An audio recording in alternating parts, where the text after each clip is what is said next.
Hey guys, tonight we are opening the final, unsettling chapter in the life of King Louis XIV, the Sun King, who once made all of Europe bow before him, yet was eventually devoured, piece by piece, by his own failing body. It was not war, not assassination, not a court conspiracy, but a hidden disease called anal fistula, a filthy and merciless infection that slowly turned the emperor's body into something that seemed to rot while he was still alive. It began as something harmless, just a small rectal abscess that made Louis slightly uncomfortable when he tried to sit. No one imagined that this abscess would rupture deep inside, opening a dark, draining tunnel that spread through the soft tissue and burrowed deeper every day.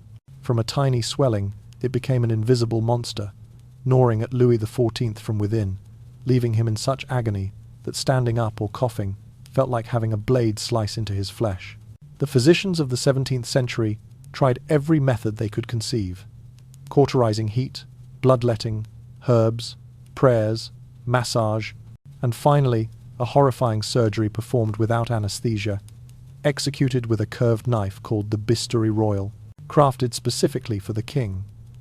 Louis XIV clenched his teeth through hours of agony without a scream, determined to preserve the image of an unbreakable monarch. He survived the procedure, but the fistula never truly disappeared.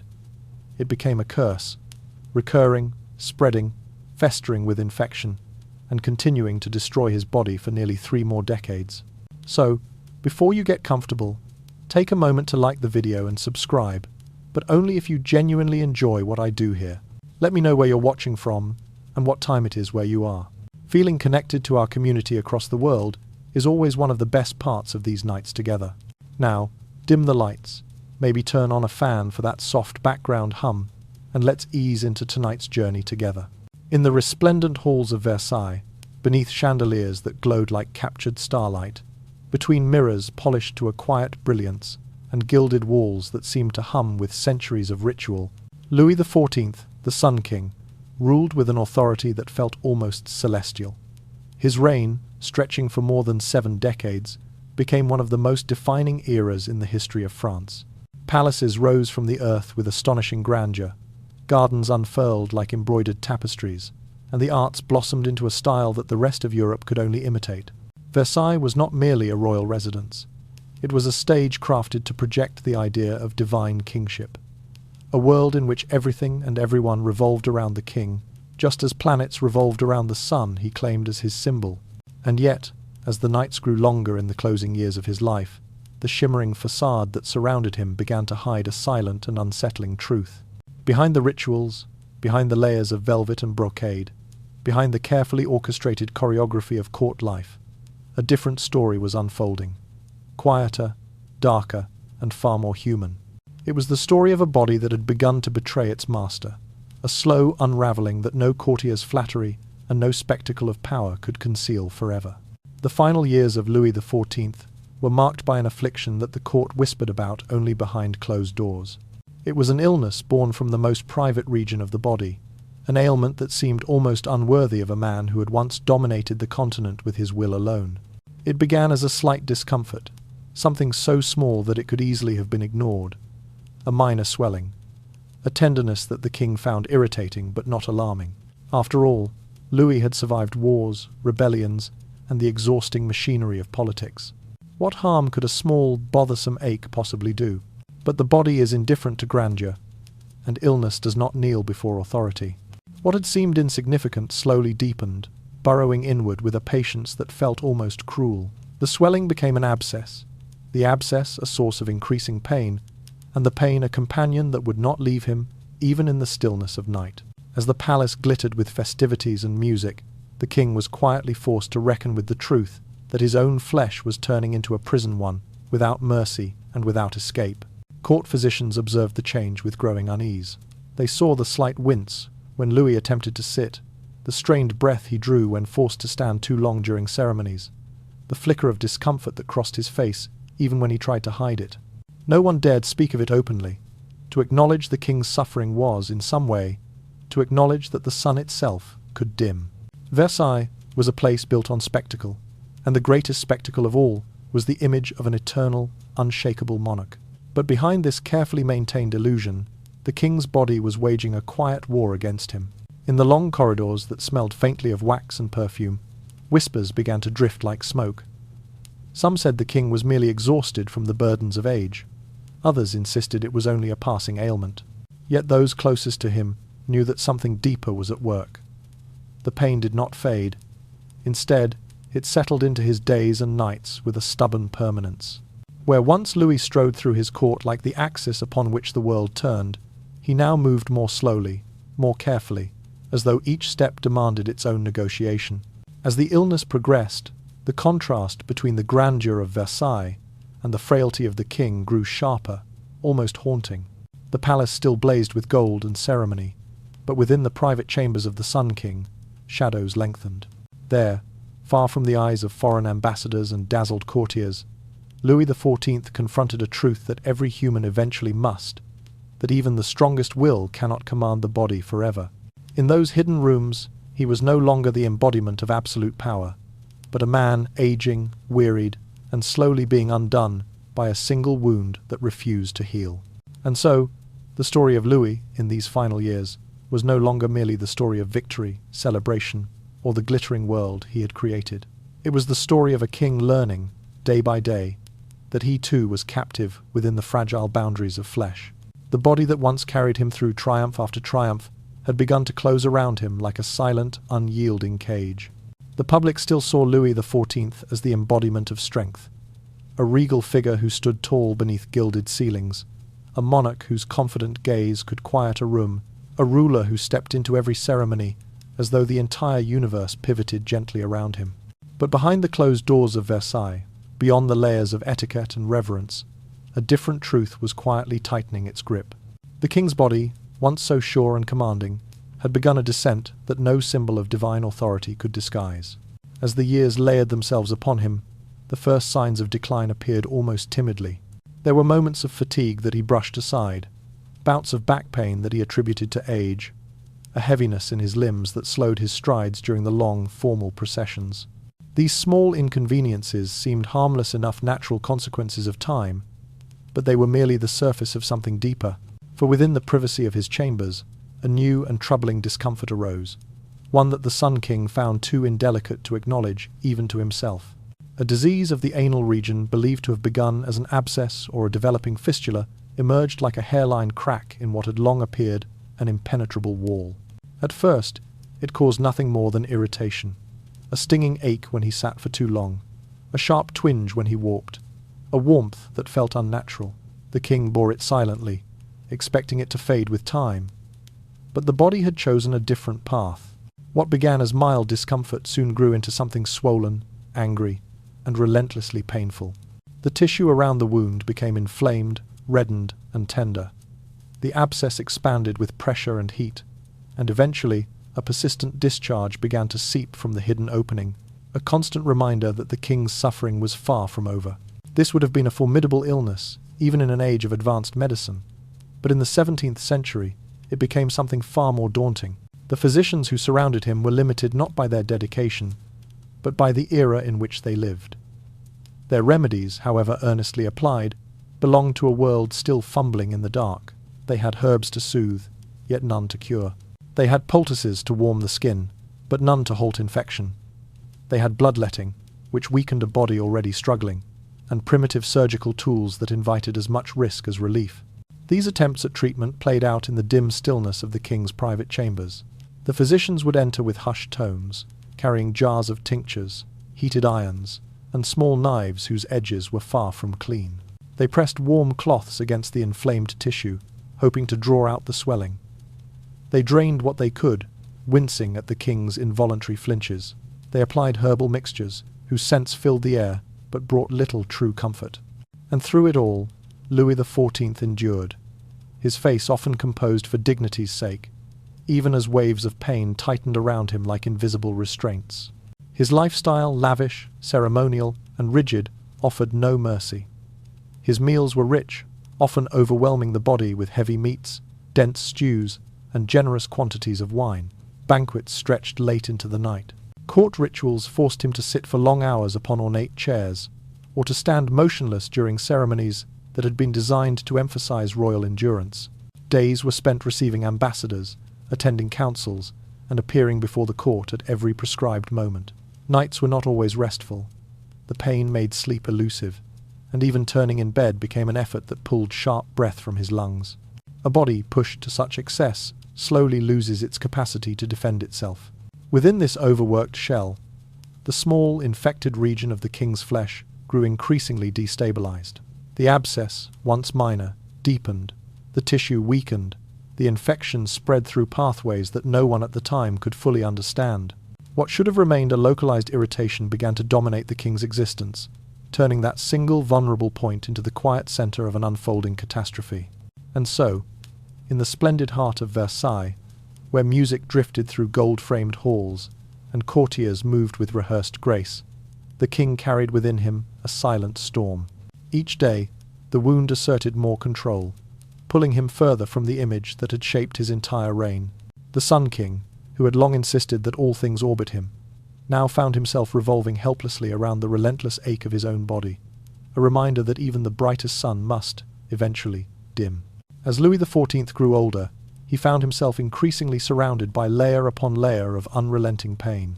What had once been a small, localized infection in the anal region slowly transformed into an ever-expanding landscape of inflammation, swelling, and fever that seemed to set his entire body ablaze. The heat of the infection pulsed beneath his skin like a hidden fire, and each new day brought a deeper ache, a heavier fatigue, a more insistent reminder that the flesh he lived in had turned against him. Sitting down, which had once been the simplest and most natural of movements, became the sensation of an invisible blade pressing into the tenderest part of his body. Standing was no relief. Every step felt like wading through thick mud, the kind that gripped the legs and pulled with a dull, dragging force. There were moments when the king would pause mid-stride, breathing shallowly, trying to gather himself before taking another step that he knew would bring the same familiar wave of pain. Bit by bit, the life he had once lived, a life of hunting through forests, dancing through court festivities, moving with ease and purpose through endless ceremonies, began slipping away from him. The king, who had once embodied vigor and movement, now spent more hours lying in bed, his body too exhausted to obey him. Servants, who had once assisted him out of respect and ritual, now did so out of necessity. They supported him as he walked. They helped him lower himself into chairs he could barely bear to sit upon. They tended to his hygiene with care, though the discomfort of even the gentlest touch sometimes made him shut his eyes and clench his jaw. In front of the court, Louis XIV tried to maintain his usual regal bearing. He appeared at councils, received ambassadors, and presided over ceremonies as though nothing had changed. But those closest to him could see the truth that the grandeur of Versailles could not conceal. His body had grown thinner, the strong figure of his youth replaced with a frail outline. His face, once full and commanding, now carried the hollowness of someone whose nights were not restful and whose days were punctuated by pain. His eyes, which had once surveyed the court with calm certainty, now held the weary shimmer of a man who felt each hour press upon him. The illness did not merely tear at his flesh, it gnawed at his mind. For a king who had always believed himself to be the embodiment of divine power, being trapped in a failing, hurting body was a blow of existential magnitude. He struggled to reconcile the image he had cultivated for decades. Louis XIV, centrum of the universe, with the truth of Louis the man, aging, suffering, and increasingly dependent on others. Each attempt to stand, each effort to sit upright during long councils, each sleepless night spent shifting to find a position that hurt less, became another reminder of how far he had fallen in his private world. Still, he tried to rule. He issued orders. He oversaw matters of state. But every decision was filtered through the haze of a body that throbbed with constant distress. Pain has a way of narrowing a person's world, shrinking their thoughts, their patience, their hope. For the king, pain became the silent companion in every meeting, every conversation, every moment of solitude. The irritation born from his condition slipped into his words. The disappointment in his own weakening strength seeped into his tone. His once certain view of life, of legacy, of authority, began to tremble beneath the weight of his body's betrayal. The frustration of losing control over his own flesh collided with a growing consciousness of age. The thought of mortality, which he had long pushed aside beneath layers of ceremony and duty, now rose each night like a shadow waiting at the foot of his bed. He felt it in the stiffness of his joints, in the ache that spread through his abdomen, in the way his breath shortened when fever settled over him in slow, creeping waves. He knew too well that kings were not spared from the fate of ordinary men, but to feel death's approach through the steady, painful decline of his own body was a truth far more intimate and unsettling. And so, the Sun King, once brilliant, untouchable, blazing across Europe with unmatched authority, gradually dimmed into an aging man lying in a chamber heavy with tapestries, perfumes, and whispered concern. His world became smaller, reduced to the space around his bed, the slow stretch of each hour, the relentless rhythm of pain. Each day was no longer measured by victories, audiences, or royal decrees, but by the intensity of the fire within his flesh, the fatigue that settled into his bones, and the quiet, sorrowful understanding that even a monarch could not command his body to obey. Even as the king's body steadily declined, the world outside his private chambers continued to move with the polished precision that Versailles demanded. The palace still functioned like a gleaming machine of ceremony.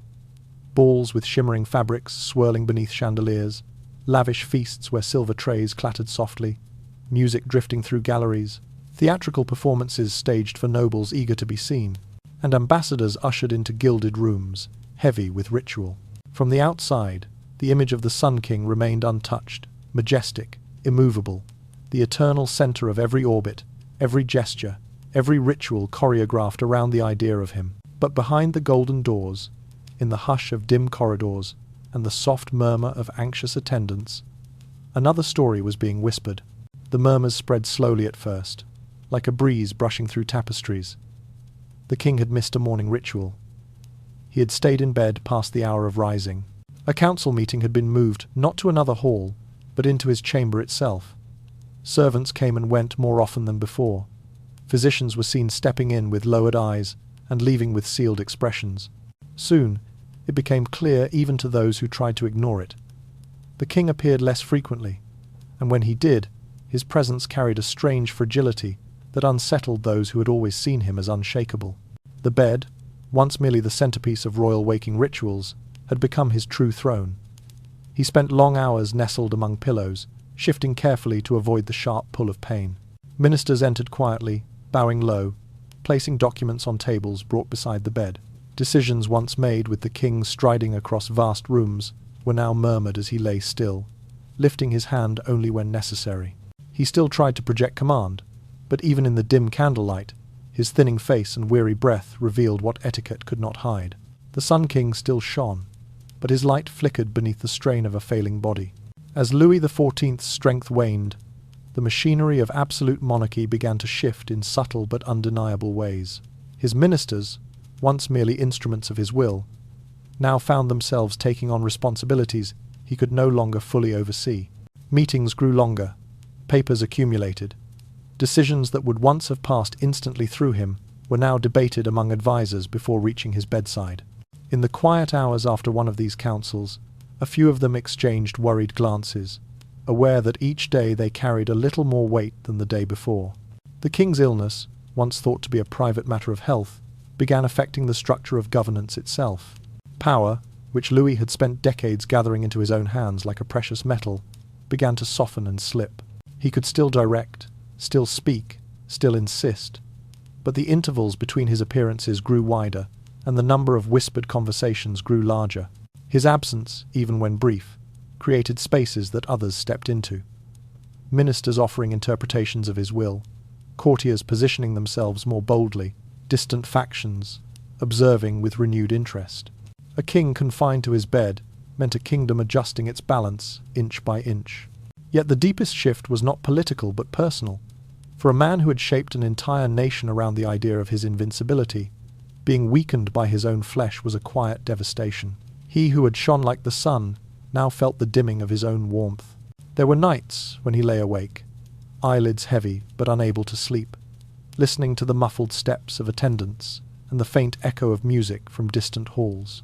Versailles carried on, glowing in candlelight, as though nothing were amiss. But within the thick curtains of his chamber, he felt the truth, a boundary forming between the world he had commanded and the world he now inhabited. The image of immortality he had crafted so carefully was dissolving.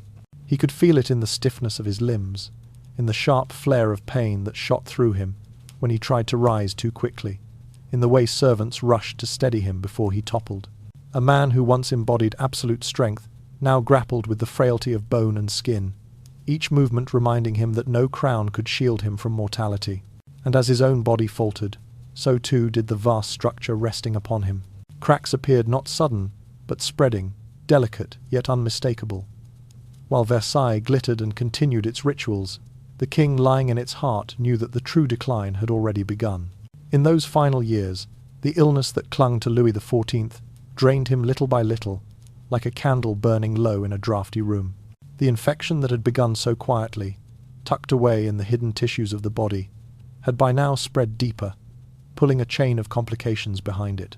What started as a localized wound gradually crept into the soft tissues, then into the lymphatic pathways, bringing with it long fevers that rose and fell like faint embers breathing under the skin.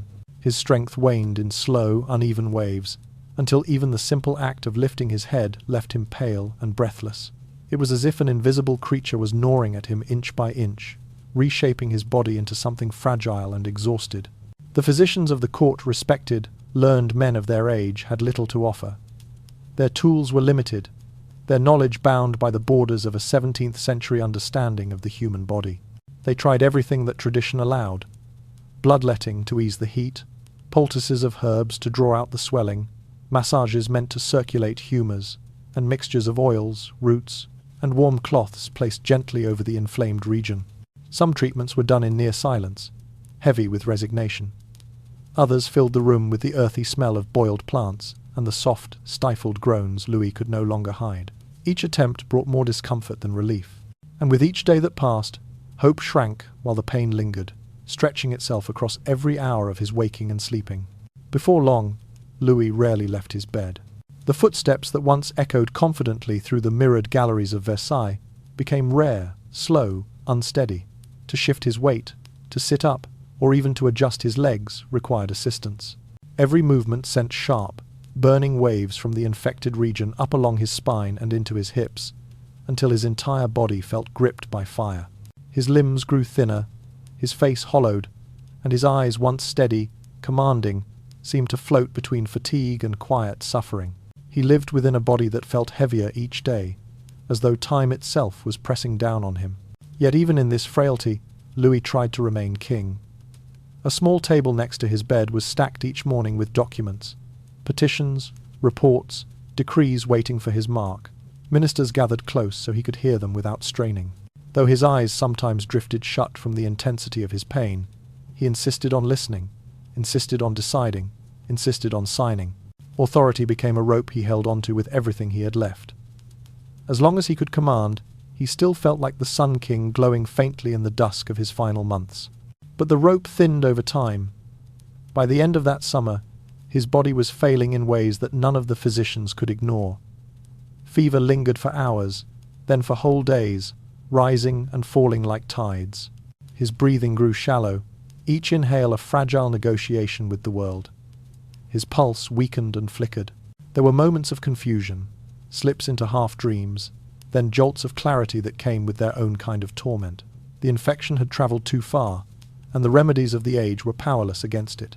At last, the moment that had been approaching for weeks arrived. On the morning of the first day of September, in the year 1715, Louis XIV exhaled for the final time after a long night of drifting between agony and haze.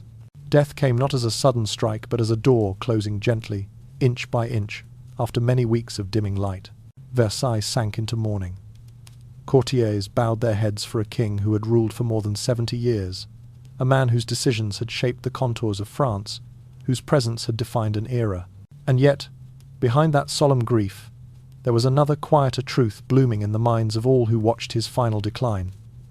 Even the most powerful ruler, living in the grandest palace, wrapped in gold, ceremony, and admiration, remains bound to the same fragile flesh as every other human being.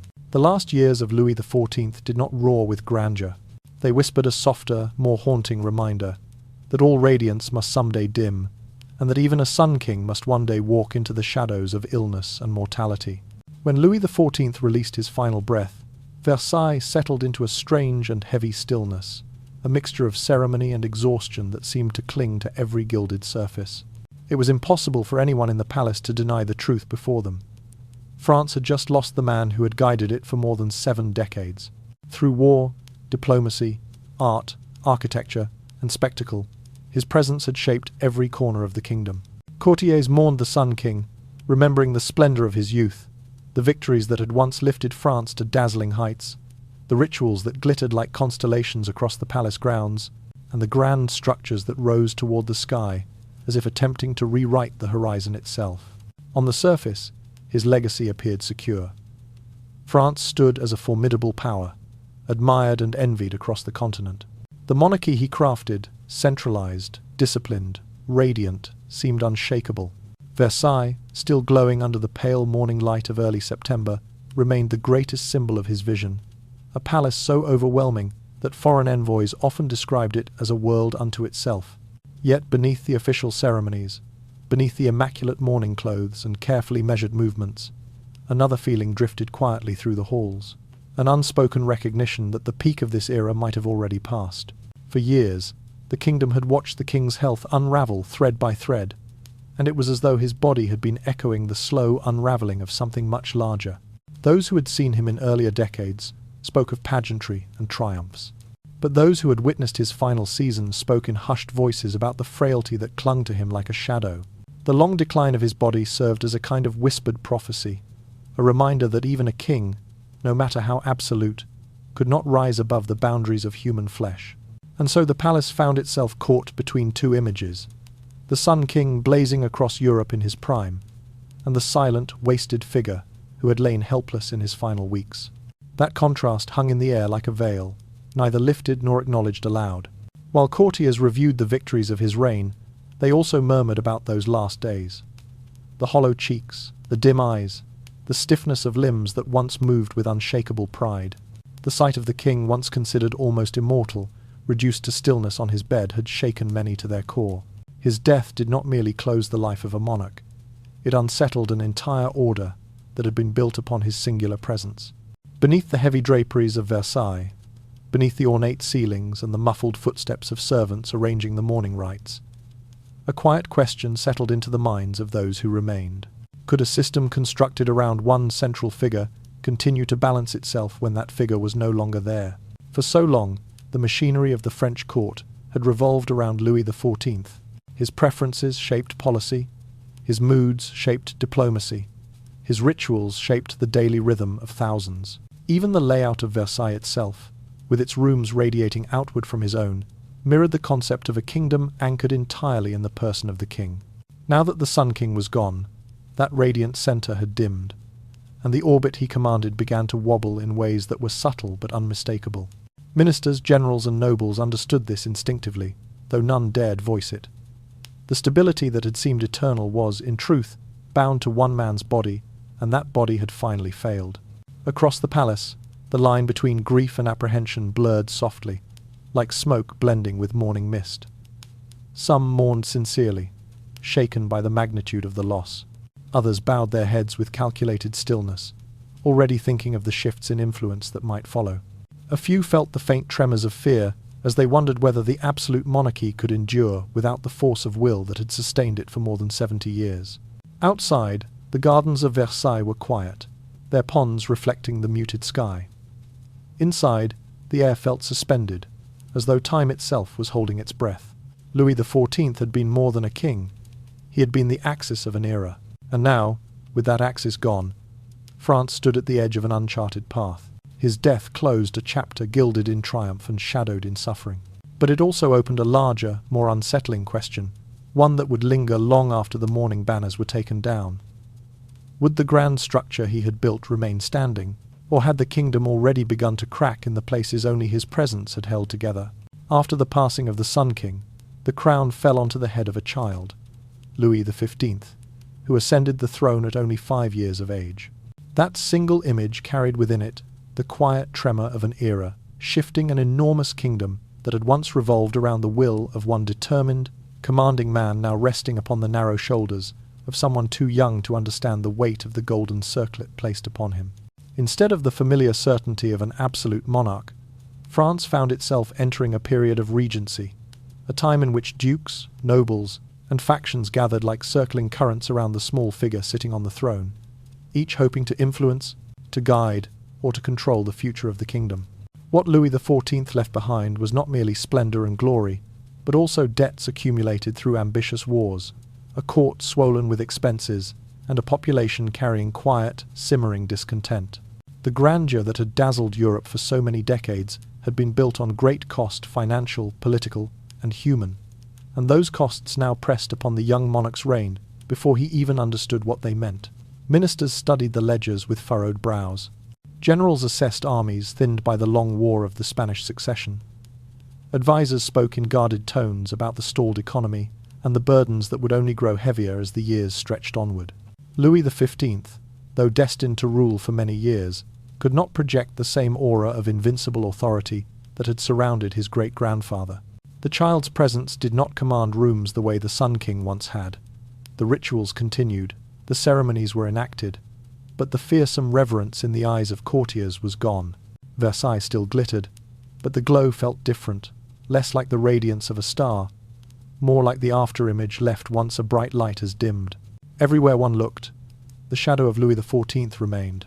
His absence felt like a presence in itself, stretching long across the corridors and gardens. People spoke his name with a mixture of nostalgia and unease. They compared the new court to the old one, remembering how the Sun King strode through chambers like the embodiment of divine authority. Now, instead of a man who believed himself appointed by the heavens, they had a child who barely understood why adults bowed before him. The Regency Council worked tirelessly, though not always harmoniously. Each noble who sat near the centre of power carried ambitions of his own, and the Regency years were marked by subtle manoeuvring, whispered alliances, and shifting loyalties. The court, which under Louis XIV had operated with strict hierarchy and iron discipline, now loosened and trembled under competing influences. Without the firm hand of the Sun King, the machinery of the monarchy no longer glided with the precise rhythm it once had. Instead, it clicked and hesitated, showing signs of strain. Yet even in these early days of uncertainty, the grandeur of Versailles persisted. Musicians still played in candle-lit rooms. Fabrics still rustled as nobles moved along polished floors. The rituals enacted for generations still unfolded each morning and night. But beneath the surface, something fragile stirred. It was the slow awareness that the monarchy itself, so mighty under Louis XIV, might not stand as firmly under his successor. The splendor remained, but the spirit behind it, the force that once held every orbit in place, had faded with the king's final breath. People in Paris whispered that they felt the change in the air. The Sun King had been a constant, a presence that shaped the rhythm of life across the kingdom. Without him, France seemed to stand at the edge of a softer, more uncertain dawn. Some hoped the Regency would bring gentle reform. Others feared the instability that might grow when no single will dominated the realm. For the first time in many decades, the monarchy felt less like an unshakable monument and more like a structure that required careful tending.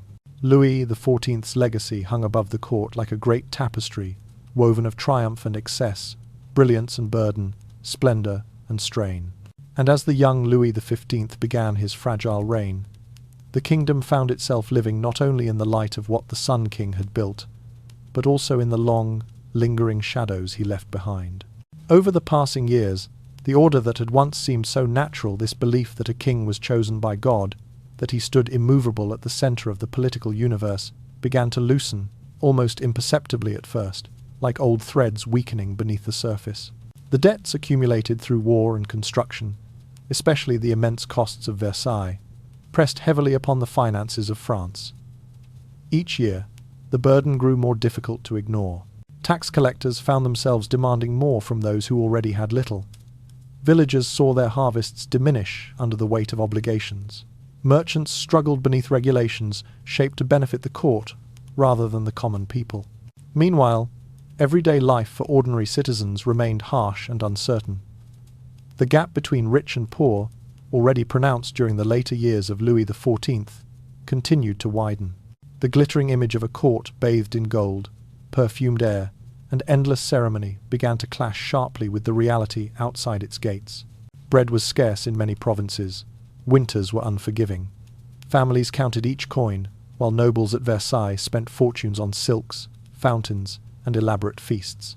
That contrast, once accepted as the natural order of things, began to feel unsettling. Respect for royal authority, which had once flowed effortlessly, no longer came so easily.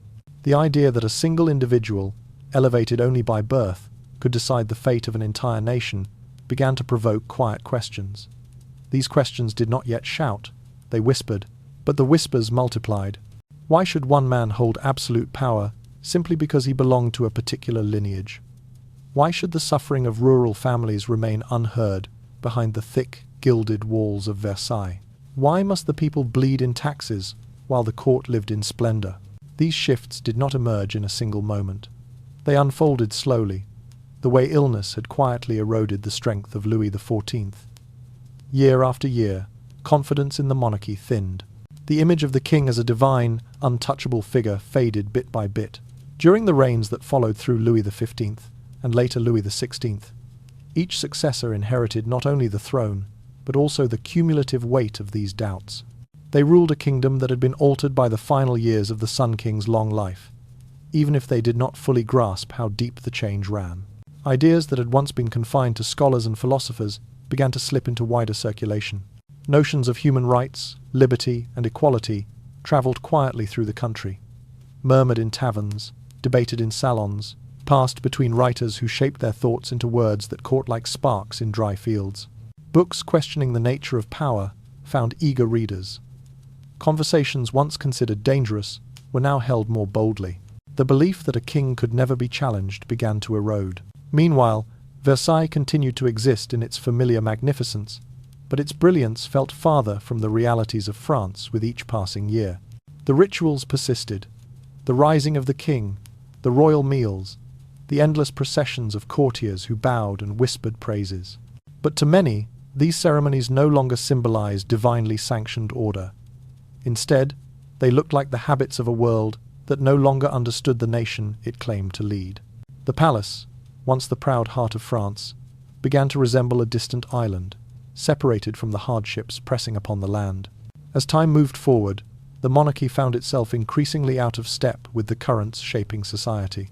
The lessons of Louis XIV's final years, the frailty of the human body, the vulnerability of power lingered like a shadow. People remembered how the Sun King, who had once seemed eternal, had been reduced to a figure confined by illness. That memory, though never spoken aloud in public, carried a subtle message. If a king's body could fail, perhaps his authority could as well. Under Louis XV and later Louis XVI, these quiet shifts grew more pronounced. Tensions rose in the countryside. Voices of reform grew louder in the cities. The monarchy tried to carry on, but the ground beneath it had changed.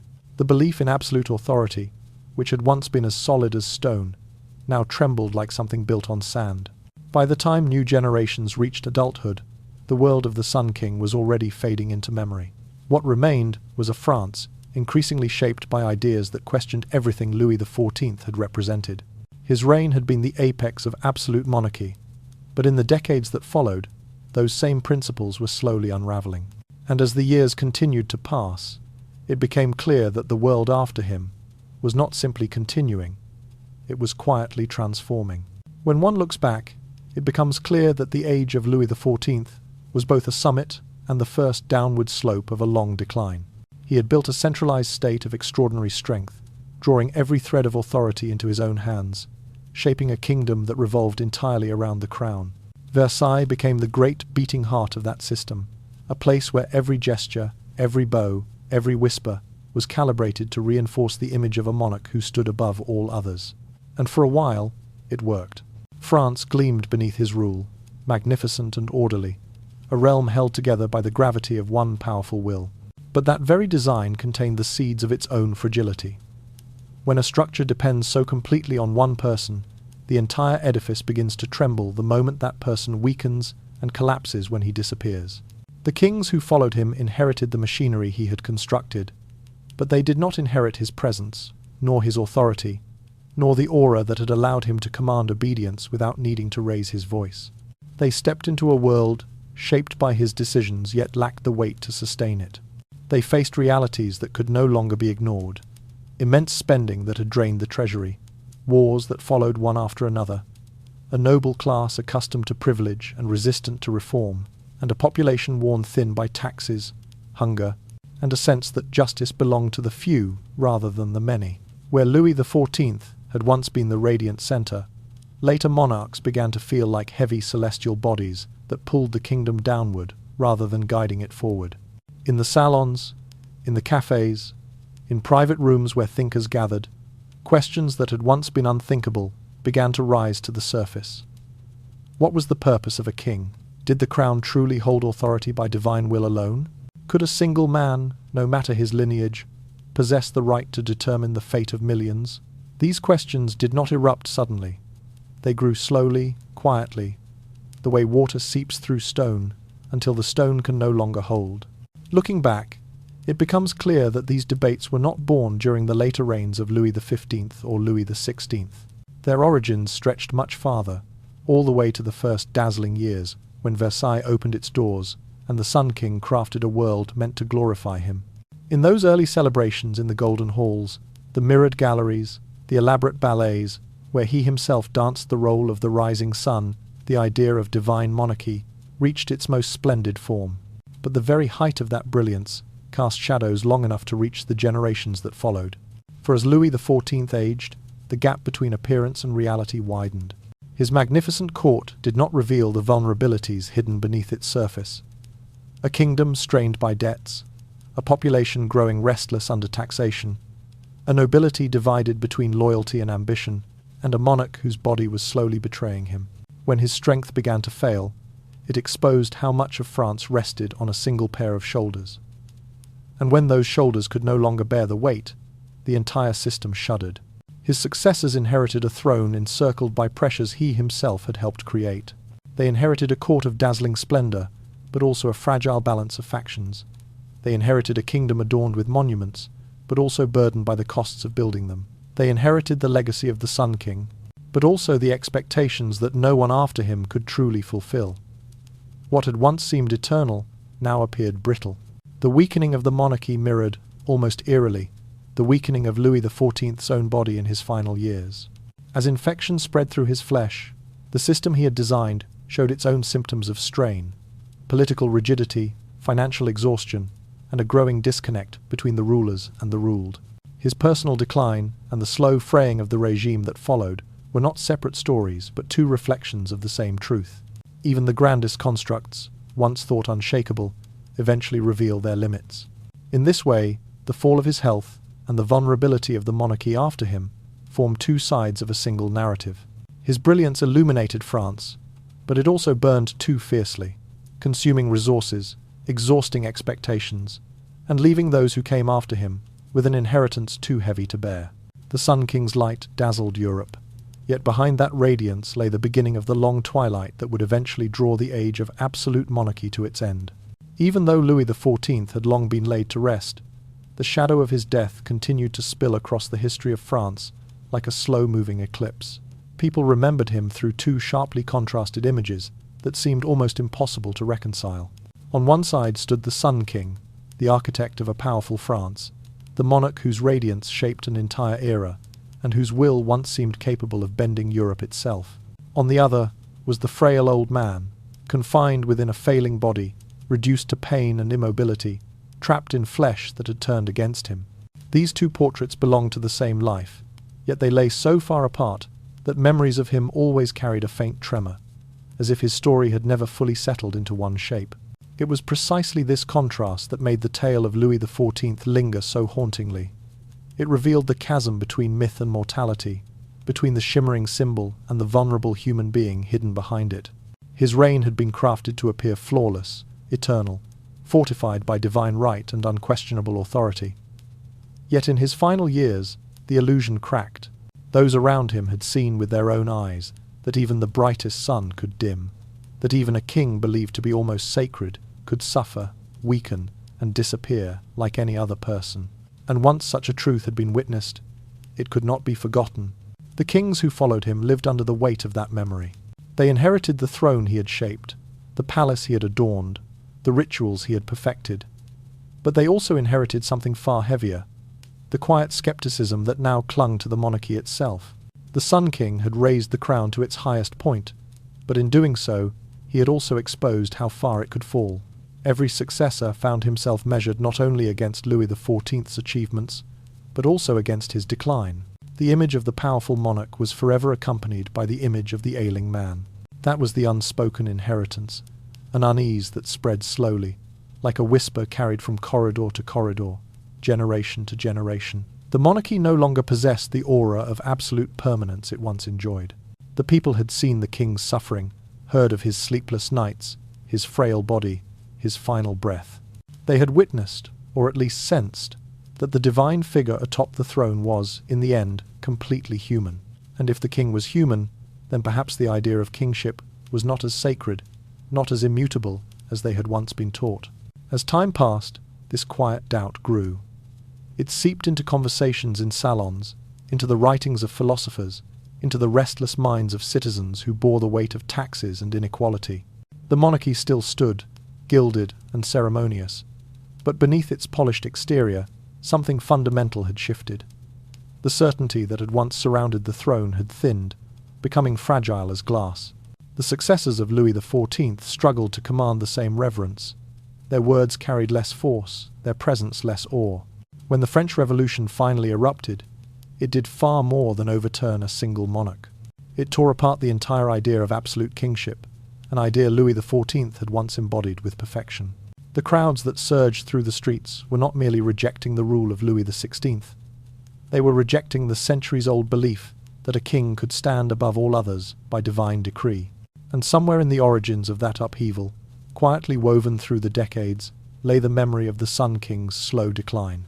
In that sense, the agonies that marked the end of Louis XIV's life were not only a personal tragedy, they became, retrospectively, a kind of distant omen, a soft but persistent signal that even the strongest structures could crumble, that even the most radiant symbols could dim, that even the most carefully constructed system of power could unravel. His suffering offered an early glimpse of what would happen to the monarchy itself. Not a sudden collapse, but a long weakening, a gradual erosion, a steady cracking of foundations thought to be unbreakable. It is almost poetic, in a quiet and melancholy way, that the fall of an entire order mirrored the fall of the man who had seemed to define it. Just as a tiny, hidden affliction had the power to bring down a towering figure, so too could small fractures within the state bring down an entire regime. The decline of Louis XIV's body and the eventual collapse of the monarchy share the same somber rhythm, soft at first, then relentless, then final. And so his legacy remains double-edged, the brilliance of a reign that shaped France, and the shadow of a death that revealed how fragile even the grandest illusions can be. In the final years, when Louis XIV lay confined to his bed, Versailles continued to breathe in its familiar rhythm, as if unwilling to admit that anything had changed. The palace still glowed beneath the soft light of dawn. The courtiers still crossed the marble floors at the same measured pace. The musicians still lifted their instruments when summoned, and the endless corridors still carried whispers from one gilded room to another. From the outside, Versailles remained the shimmering heart of France, a symbol of refinement and grandeur that no other court in Europe could rival. But within those thick stone walls, beneath the gold and mirrors, a quieter truth had settled in, heavy as dusk. The brilliance that once radiated from every corner of the palace had begun to dim, losing strength day by day. Everyone at court felt it. They felt it in the way the king's physicians entered his chamber more frequently. They felt it in the scent of medicinal herbs that lingered in the air long after the candles were snuffed out. They felt it in the muffled groans that drifted through the hall at night when the palace was otherwise still. Louis XIV, the man whose presence once powered the entire machinery of the state, was fading. His strength slipped away quietly, like breath evaporating in the cold, and even the most loyal servants could no longer pretend not to notice. Versailles had been built as the grand theatre of absolute power, a place where every ceremony reaffirmed the king's divinity. Yet now, its grandeur only emphasized how powerless the court felt. Each ritual continued because it had to, but beneath the surface, something essential had changed. When the curtains rose on the morning ceremonies, the courtiers carried out their roles with a new hesitance, as though they sensed the stage itself was becoming fragile. When the king failed to appear, and the rituals were enacted beside his bedside instead, the sorrow behind the formality could not be hidden. As the weeks passed, a single unspoken question moved through the palace like a cold draught. What will become of France when the king is gone? It hovered in the minds of the ministers who worried over the accounts, in the eyes of the generals who remembered the cost of long wars, and even in the hearts of the servants who had known no world except one, revolving around Louis XIV. For decades, he had been the axis on which the kingdom spun. His will had set the pace of the nation. His decisions had shaped the map of Europe. His presence had steadied even the most turbulent of storms. But now, with his body failing, that axis trembled. Years of war had drained the treasury. Decades of construction and expansion had strained the kingdom, and the shimmering facade of prosperity no longer concealed the fractures beneath. Yet for so long as the Sun King stood firm, people believed that France would endure.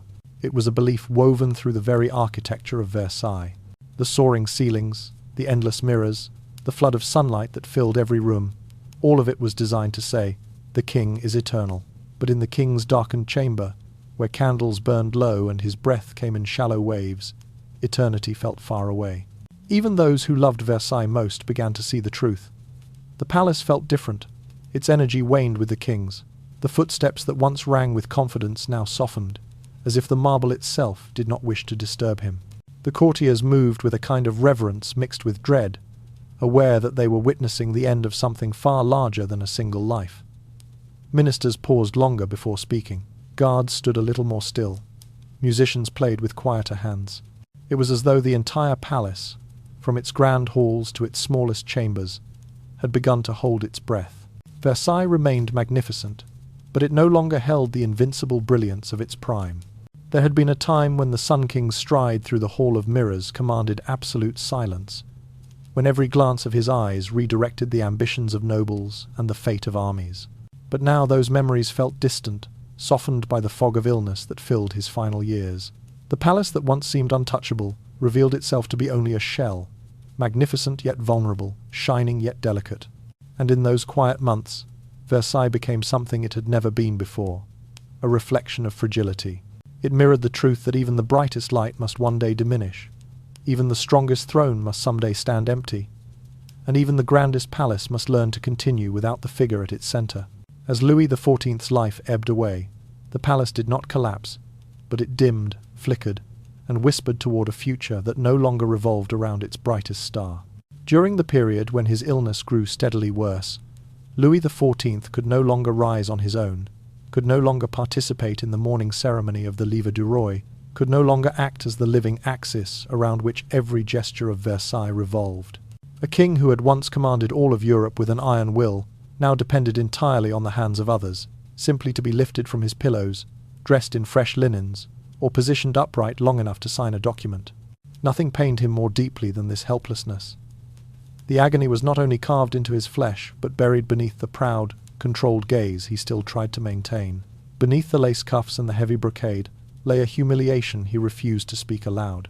As his strength faded, ministers, advisers, and high nobles men, who for decades had known only obedience, found themselves carrying responsibilities that had once belonged exclusively to the king. They examined petitions, debated matters of state, coordinated the machinery of government, and at times delivered decisions in his name, when fever or exhaustion stole his consciousness. This shifting balance troubled the monarch deeply. When he learned that choices had been made without his guidance, his anger surfaced, slow and smouldering. Yet he lacked the energy to reassert the authority that had once flowed effortlessly from him. His body, failing in so many ways, had stripped him of the autonomy that defined the very essence of the Sun King. Around him, the atmosphere of the court tightened with fear. A weakened king could easily become the prey of factions eager to shape the future of France. But a weakened king was also unpredictable. Pain had sharpened his temper, and fever sometimes blurred the line between clarity and confusion. Courtiers whispered about moments when he lashed out suddenly, or when he demanded explanations for matters already resolved. No one dared to challenge him, yet no one trusted the stability of his moods. Each person who stepped into his chamber felt suspended between two dangers: the wrath of the king and the fragility of the king. The court, once guided by the steady pulse of his will, now moved with hesitance. A document could no longer be presented without a glance exchanged between ministers. A military report could no longer be delivered without weighing the king's strength that morning. Even silence felt different, fuller, heavier, as though waiting for someone who no longer had the strength to arrive. His attendants, who had once served him with practiced precision, now walked with an almost reverent caution, fearing that even the softest sound might disturb him. The Sun King still lived, but the aura of certainty around him had thinned. Within this atmosphere, power began to shift. It happened subtly at first, like water seeping through cracks. Physicians gained influence, for the king's body had become the central issue of governance. Advisors stepped forward with proposals before the king requested them. Ministers discussed matters in meetings that no longer required his presence. Decisions that once awaited his judgment were now shaped by the collective hands of those around him. They insisted they acted for the stability of France. But in truth, the realm had begun to adjust to a world where Louis XIV no longer steered every turn. The king sensed this change. Even in exhaustion, he recognized the quiet glances exchanged above his bed, the delicate phrasing used when news needed to be softened, the cautious insistence that certain matters could wait until he felt stronger. And yet, beneath his frustration, there was a grim understanding.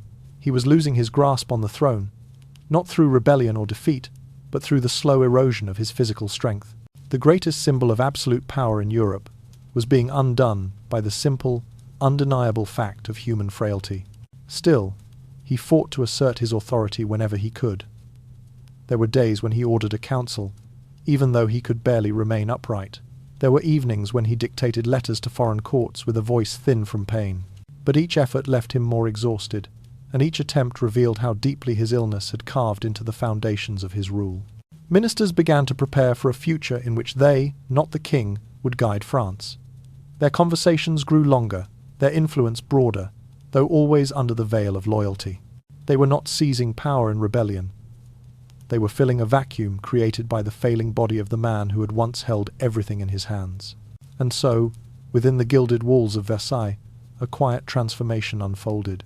The absolute authority that had defined Louis XIV's reign, an authority he believed would stand unbroken until his final breath began to dissolve into something new, something shared, something shaped by the collective necessity of those who governed in his fading shadow. It was a truth he never wished to confront, yet it settled around him gently, like evening light dimming across the mirrors of the Hall of Mirrors. The realization that even the most absolute power could be softened, thinned, and scattered the moment the body that carried it began to fail. As the moment of death drew closer, the authority of Louis XIV grew thinner, like a candle flame struggling against a draught. There were no more grand processions across the courtyards of Versailles, no more glittering banquets meant to display strength, no more tall, proud posture framed against the light of 1,000 mirrors. Instead, he remained confined in a body that throbbed with constant pain, while the court remained confined in a long, breathless waiting. Everyone in Versailles sensed the shift. Power, once centered entirely on one man, now hovered in the corridors without an anchor.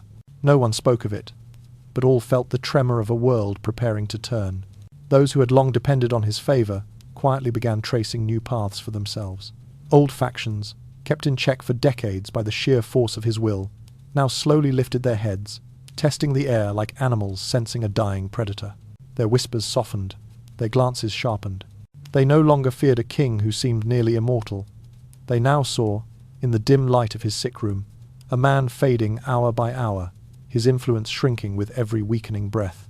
These shifts spread silently, but they spread faster than any fever he suffered.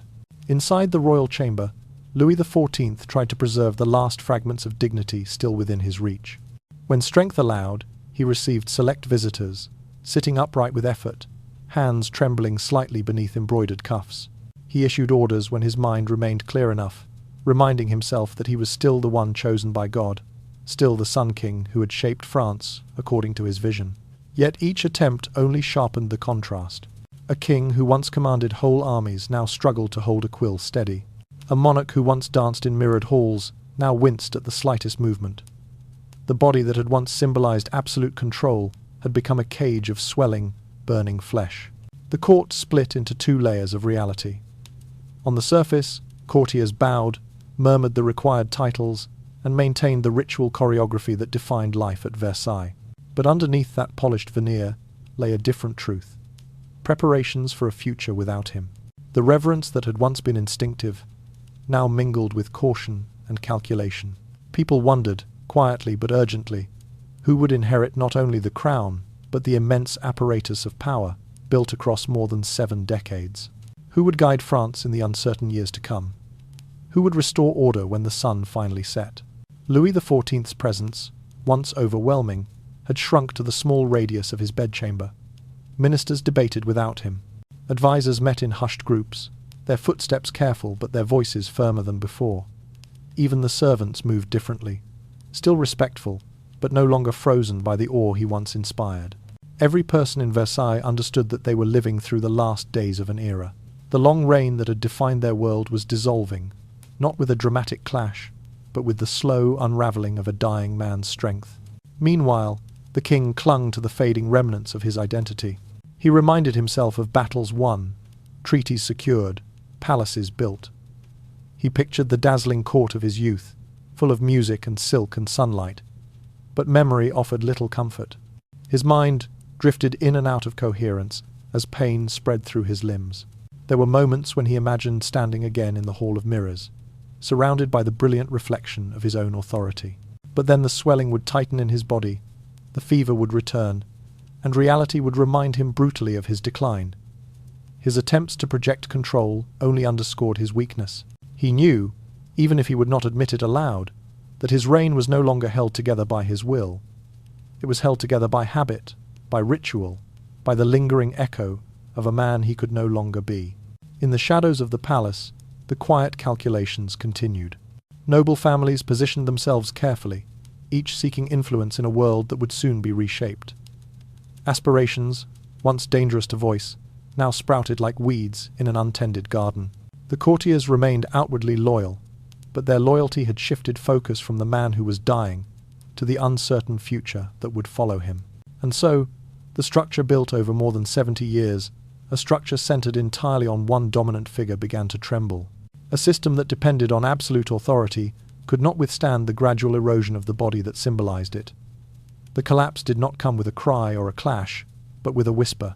It was the soft collapse of a power that had no successor equal to its founder, the quiet fall of an empire built around one man's brilliance and one man's belief that he could stand forever at the center of France.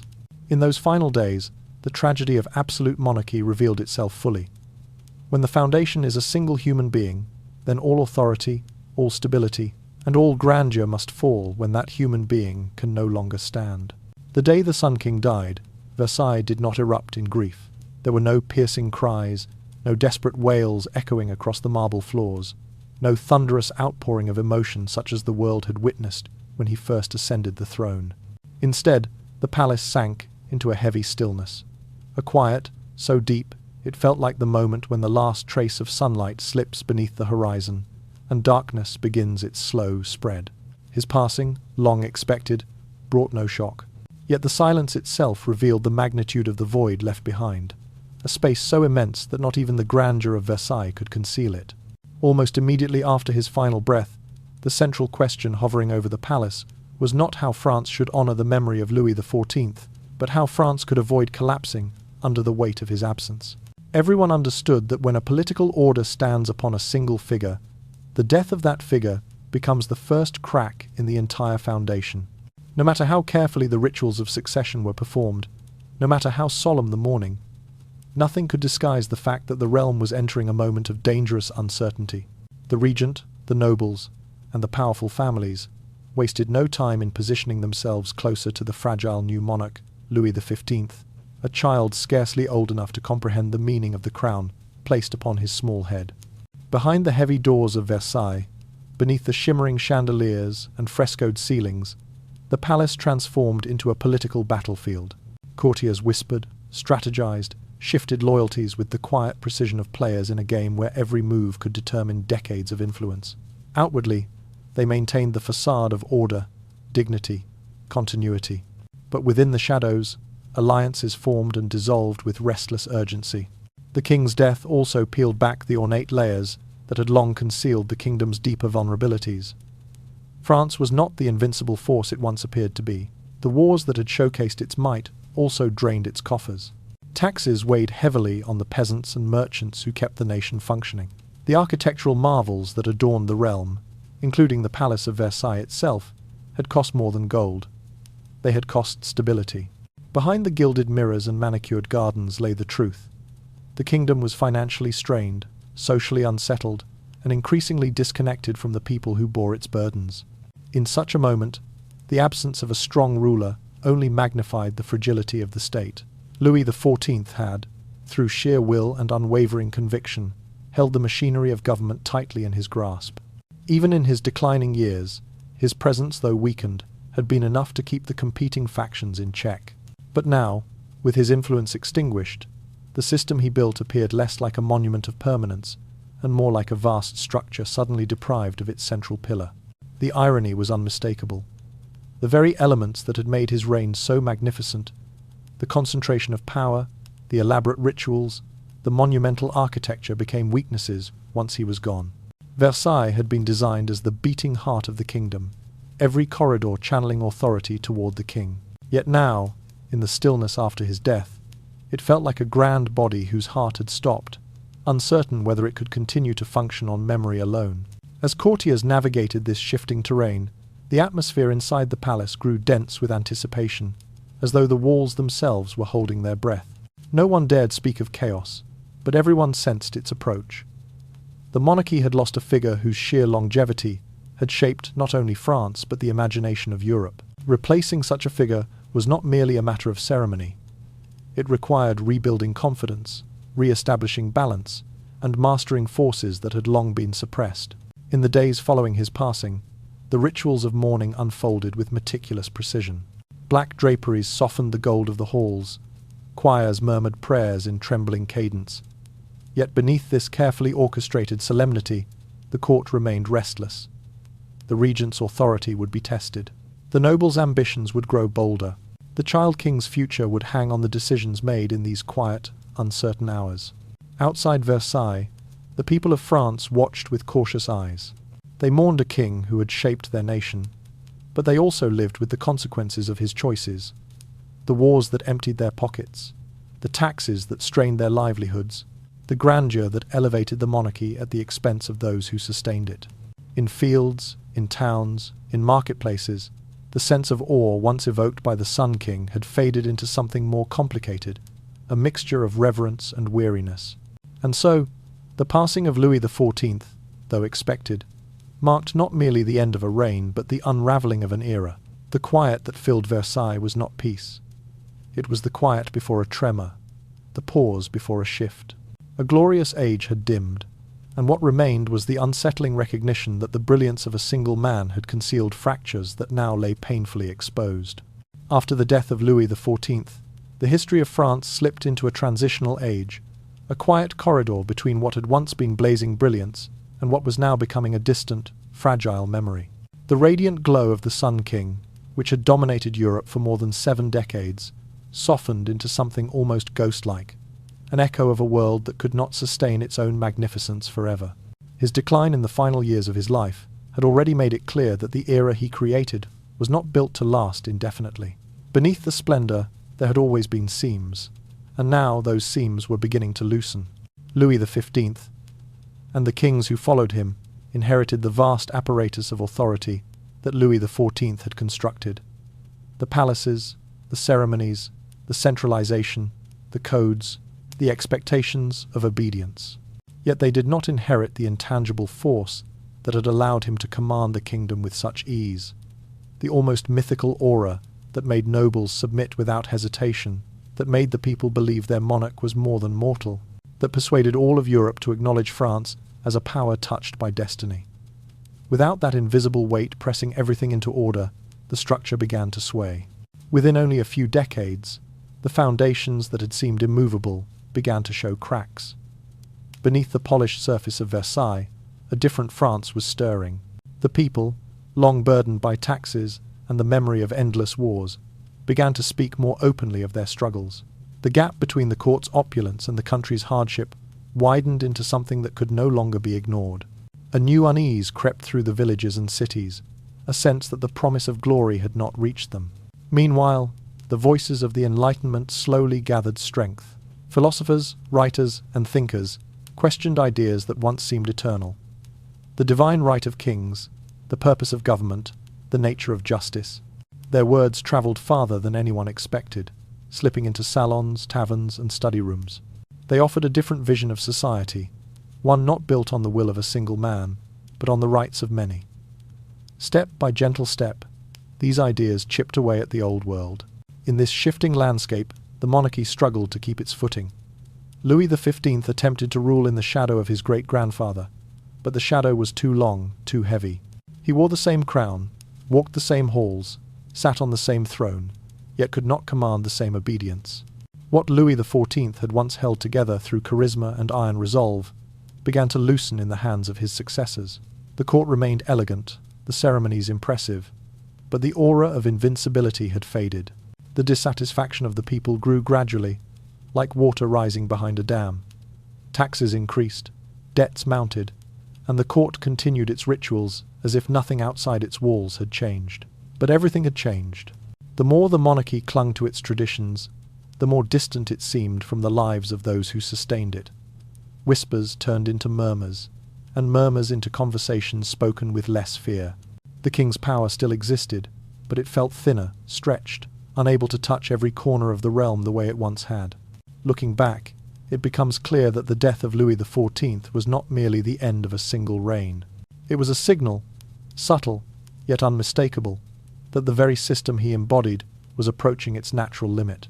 The absolute power he represented began to dissolve, mirroring the way his own body had been worn down by illness. What had seemed unbreakable proved vulnerable. What had seemed eternal proved temporary. The final years of his life, marked by pain, frailty, and steady decline, revealed a truth that lingered long after he was gone. Every system, no matter how grand, contains within it the seeds of its own fading. His suffering exposed the fragile nature of authority, the way it depends on human strength, human belief, and human myth. Once those elements begin to weaken, the entire structure begins to dim, quietly, steadily, like a candle nearing the end of its wick. When the Sun King extinguished his last light, France did not fall instantly into darkness, but neither did it shine with the same intensity. A new era dawned, uncertain, restless, carrying both illumination and shadow. And within that mixture lay everything Louis XIV had left behind, both knowingly and unknowingly: the brilliance, the burdens, the glory, and the cracks.